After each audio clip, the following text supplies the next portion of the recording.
Hi everyone, Carla here from My Blockchain Island, live from HoshoCon here in Vegas.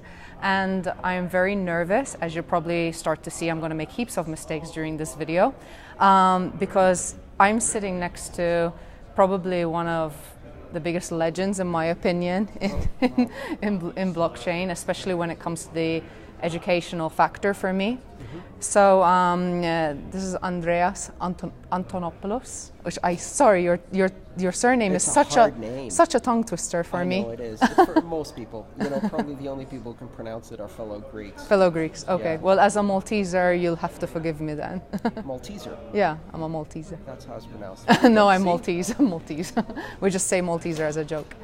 Okay, so basically, for my listeners, just a little bit of a background story here. About a year ago, I was sat in a cafe in Malta with a very good friend of mine named Jonathan Gallia.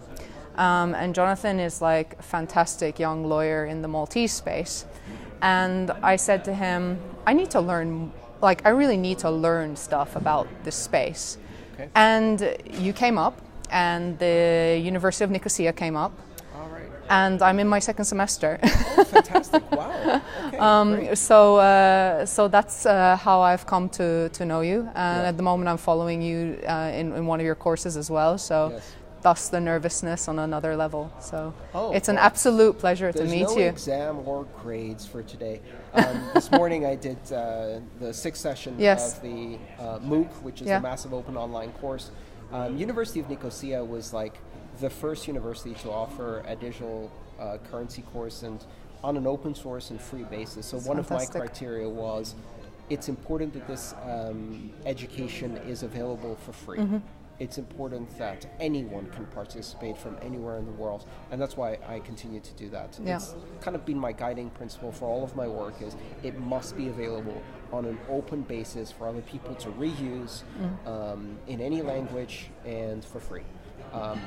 Because part of this is an open source community. This is an open source technology. Yeah. In fact, I think it's unethical to arrive in an open source community where other people have slaved away for 10 years building this thing, and you build a tiny sliver on top and go, this is mine.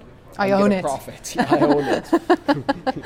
And I'm going to sue anyone who tries to take it from me. Absolutely. So, yeah. It's great. I'm actually following, I didn't start with the MOOC course, actually the MOOC. I started with another unit led by Adam Hayes, I believe, Money and Banking.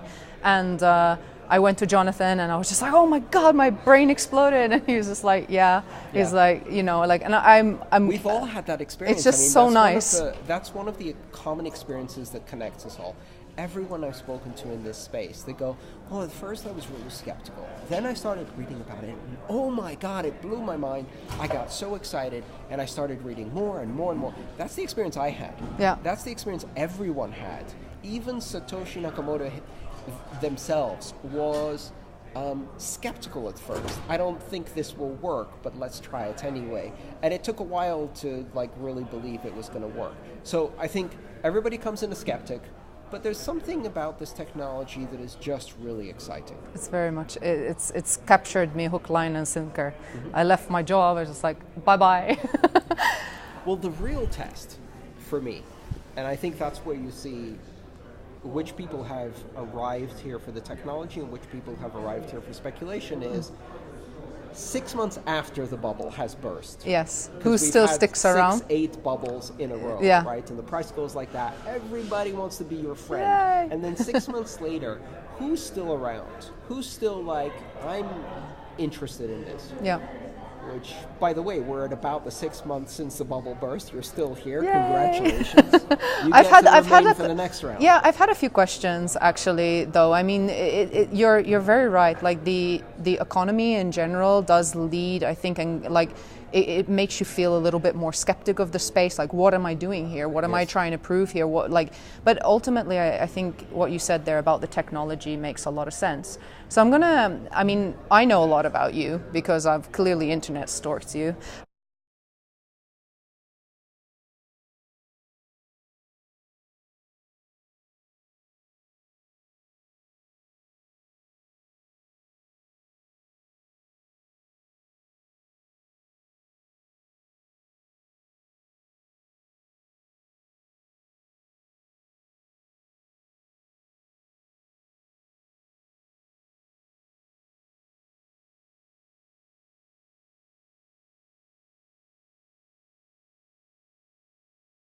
So a lot of people from the island of Malta would not know you as well as probably I have, since I've been internet stalking you. I certainly hope they wouldn't know me. So can you give everybody a little bit of a background as to how you came into the crypto space? Sure. Actually, I think this is a story that we all share. So, like, many of us have come into the space and kind of been hit by the excitement of it. I was particularly primed for this. Part of the reason is that I've been fascinated with computers since I was 11 years old. I've been programming, and computers are kind of the love of my life. Yeah. And as I got involved with computers and I got a bit older, by the time I was 16, 17, I started getting interested in a particular aspect of computers, which is the application of cryptography, a very esoteric space. But I started reading some of the early cypherpunk documentation, and the Cypherpunk Manifesto and various other things like that. And through that, I got to see that this technology had some very, very interesting social implications. The ability to protect one's privacy as a very defensive mechanism, a very powerful system, but that can be used only in defense, and that gives every individual the ability to defend their privacy against themselves. Everyone. That appealed to me. I was like, this is fascinating, the idea that you can use mathematics to, and no matter how strong the adversary is, you win just by the power of math. One of the very early cypherpunks, John Gilmore, said, there's power in numbers. Yeah. Large prime numbers, which is it's a geeky joke. Geeky way to put that. And so, as part of that, within the cypherpunk community, there was a lot of discussion about what kind of things you can build with cryptography. And obviously, there are the basic idea of being able to maintain privacy and to encrypt your communications, to prove certain things with cryptographic proofs. And one of the fascinating ones was people started talking about the idea that you could use cryptography to digitally sign something, a number or something like that, and then make it so that it's impossible to forge. And then if you could make something that's unforgeable, could you use that as a form of money? This conversation started in the middle 83? to the late 80s. And then people started applying this. David Chaum, of course, one of the great cryptographers, invented a mechanism called Chaumian signatures, which allows you to sign something without knowing what it is. Fascinating technology. I was captivated. So I got involved in that, and I started reading about that and learning about that. And then I got involved in security and did other things for quite a while. And fast forward, sometime in 2011, I read an article about Bitcoin. And it was something about gambling or casinos or something like that. You know, online poker games. So I read this, and I completely dismissed it. I was like, whatever. Like, I'd read about digital currencies. The application in gambling didn't particularly interest me, and I didn't understand what it was. I thought it was just some boring variation of the same theme. People had tried to do digital currencies again and again and again, and they'd always failed. Second time comes around, early 2012, I read another article, and this time it has a link to the white paper. And I click on that link and I start reading the white paper. And because my space of research and interest in computer science, distributed systems, etc., it started checking all of the boxes. And I was like, oh wow, this isn't what I thought it was. This is a distributed system, and it's really decentralized, and this is a very novel invention and a very novel way to solve some fundamental problems. This is an incredible thing. And the more I read, the more I got caught up. By the time I finished the 9-page white paper, my life had been completely derailed. Next morning, I called my clients. I had a small consulting business. I said, thank you so much for doing business with me. We're going to wrap up in the next week. I'm done. And I changed careers completely, and I said, this is what I'm doing. I'm doing this and nothing else from now on. I spent the next 4 months reading everything I could find, which wasn't much at the time. Reading, coding, sleeping, eating, reading, coding, sleeping, eating, not much eating, more coding, less eating, less sleeping. And I emerged out of that transformed 4 months later. I've had that kind of experience, which is all-consuming passion, obsession, 5 times before. This was my 6th epiphany. First computer I got, I fell into the rabbit hole. What was your first computer? ZX Spectrum in 1982. The first PC, the first modem, my first access to the internet, the first website, and Linux. In each one of those experiences, I got all consumed by technology, and I recognized, oh my God, this is amazing. This is going to change the world. This internet thing is amazing. These modems, I can communicate with other people. The web, it's amazing. Linux, an operating system that's free, this open source thing, I got lost. By the time the 6th time happened with Bitcoin, I was like, okay, I've got enough experience now. Every time I've had this feeling, and I thought this is going to be huge, I was right. I kept telling everybody around me, nobody believes me. And they didn't believe me because I was too young or whatever. But I was right. So maybe this time I should really trust my instincts. Yeah. And I'm going to really spend the time. This time I can do something and not just be the overexcited 16-year-old kid that's standing over the giants of the space. Exactly. I can participate. I can do something. I think that's great, because a lot of things that I've learned in this space is how welcoming everybody is to people as well that are excited on an equal level. In some ways, yes. Then, of course, when I looked around the space, I was like, okay, I can program in a whole bunch of languages, pretty good programmer, I understand cryptography, let me see how I can help. And I looked at who was working in the space and what they were doing, and then I suddenly realized, oh, I am out of my league. By global measures, I'm a damn good programmer. By Bitcoin measures, I'm mediocre at best, because the people, they're experts, giants. Yep. They're incredible. Cryptographers, mathematicians, coders, on a whole other level. So it's like, I'm the best in my little league. Oops, we're in the big leagues now. And I was like, okay, so what can I do that is more unique? I thought, okay, I can speak, I can publish, I can do public speaking, I can explain. So I decided, okay, I'm not going to be able to code at their level, but I can explain everything that they're doing much better, and I decided to focus on that. Wonderful. Thank you. A year later, I started writing my first book. I never thought I'd be a published author, let alone with O'Reilly. And the rest is history, and just it's something I love to do, and it's been very rewarding personally. I've been able to continue to do it.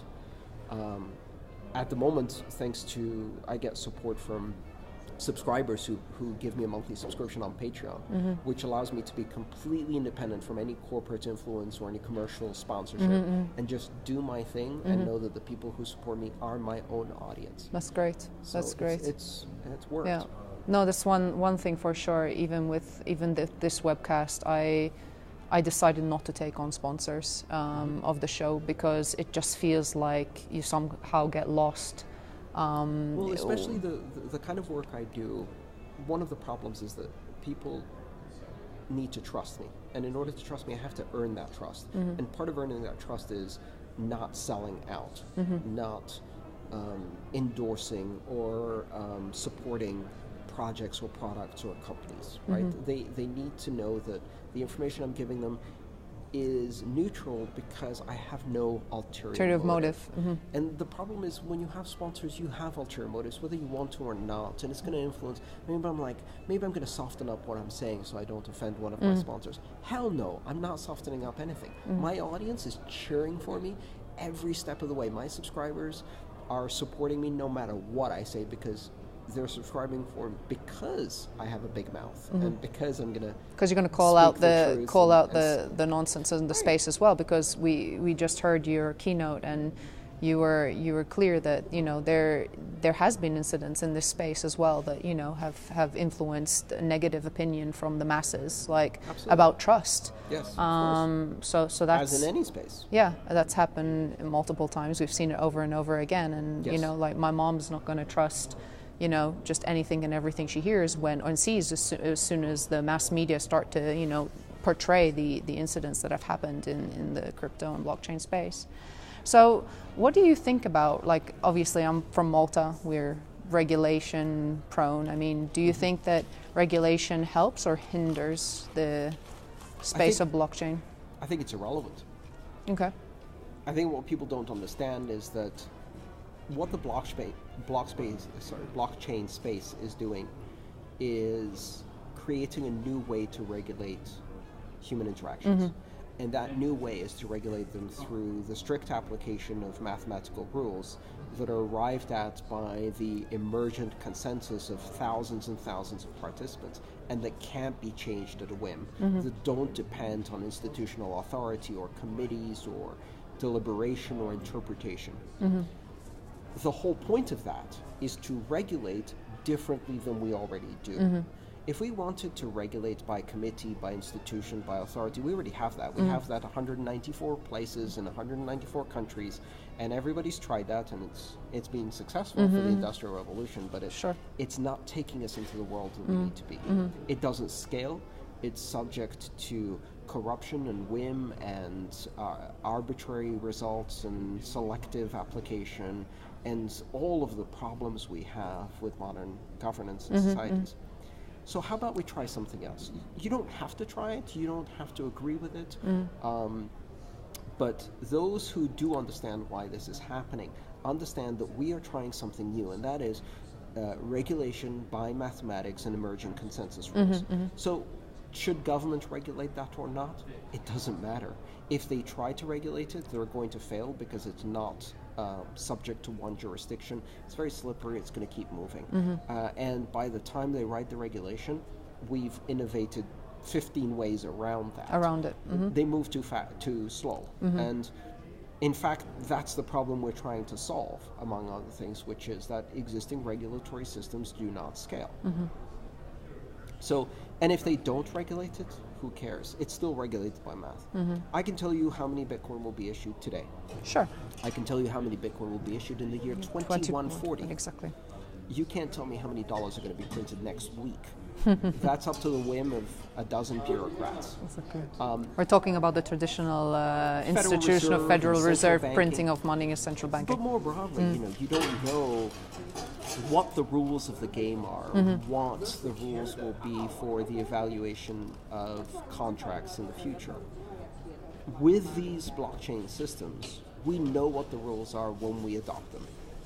Those rules do not change on a whim. They change very slowly and with very, very high levels of majority rule. Sure. And so that gives you a level of certainty. It gives you a level of predictability. It has other problems, but it changes the way we regulate. Absolutely. Okay, very, very, very insightful feedback there, considering everything that's been happening in the Maltese ecosystem and in the regulation space for sure in the last 12 months. I think the other way to look at this is this. Governments can regulate whether they will be part of this thing that's happening. They can regulate themselves in, they can regulate themselves out. Sure. You can't remove blockchains or open blockchains especially, or Bitcoin from your country. You can remove your country from having any participation or influence by really forcing most of your citizens, lawful, law-abiding citizens out of the system. That doesn't affect Bitcoin. It continues to run. What it does is it stops your own citizens from participating. So you can regulate yourself out, you can regulate yourself in, but you can't change it because it's not subject to that regulation. Sure. Earlier in your discussion, you also talked a little bit about the business models around blockchain-based companies, let's call them that. Do you think that we need to look at this completely as a blank slate rather than adopt traditional business models to what we see now with emerging startups? I think it's a completely blank slate because one of the things the blockchains are re-engineering is how you construct and run corporations. So the technology itself allows you to have a new model for a corporation, which is a much more flexible model, was still very rigid rules, but you could form and dissolve any kind of association between multiple participants and govern that under strict rules so that nobody can cheat or steal from others. And so that's a very interesting new way of doing things. Sure. I'm just like thinking a little bit about my assignment at the moment, actually, because we have to we're working on innovation, and we're trying to put together a business plan for a blockchain-based kind of innovation, and just like feel like, right, this could be like a, you could follow the traditional textbook, like how to build a business, and you need like all your A to Z in terms of your business plan. Or you could look at the business model and completely disrupt that, because the whole ecosystem works in a completely different way. Yeah. So it's just there was a personal reason behind that question. It's challenging because this technology is disrupting many of the traditional ways of doing things. And so it's a bit like asking in 1995, okay, so how do we make a better fax machine with the internet? Yeah. How do we make a better phone with the internet? Yeah. But guess what? I don't use phones anymore. I don't do phone calls. I don't use fax machines anymore. We're doing something completely different. We've changed the way we communicate. So now it's actually harder. Like, the chance I have to have a synchronous conversation where both of us are available at the same time, when I have 20 channels where I can message someone whenever their time zone swings by and they've got some time. The idea of allowing somebody else to interrupt my attention by making a device on me ring is ridiculous. My ringer has been off since 2015. I do not take calls. Everyone I know in my age group and younger no longer uses telephones, certainly doesn't have ringers ringing, and would much rather you text message or email them. Right? Sure. So then again, but that wasn't predictable. No. It wasn't predictable. Even the wildest predictions we had, like Star Trek, they had these amazing communicators. What did they use them to do? Walkie-talkie. They used them to communicate in exactly the same way as they communicated in the 70s, only fancier. But that's not how disruptive technology works. It doesn't do the same thing, only faster, better, cooler. It completely transforms the way you interact, the way we're interacting with money, the way we interact with corporations, the very concept of a business plan. Those things are going to dissolve. Sure. Cool, very, very interesting. Well, thank you so much for your time. I just wanted to talk, just mention your publications, actually, because you have a new book coming out now in December, I believe. That's correct. So that's Mastering Ethereum. But yes. Prior to that, Andreas has authored Mastering Bitcoin and the Internet of Money 1 and 2, right? Correct? Correct, yes. Wonderful.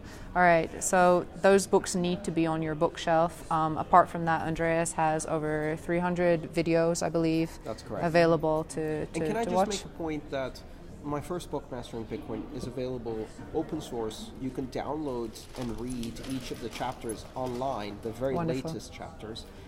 My newest book, Mastering Ethereum, was collaboratively developed, open, public, and online. Anyone can download it, share it, read it for free.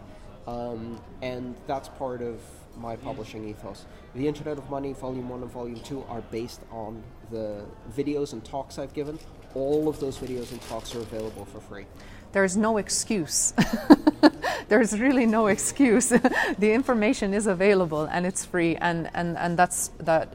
Thank you very much for being part of my journey, and I hope that this is going to be, just the first year and a half of what I've touched now, and hopefully opening up to a group full of. Board. It's thank a group you. Effort.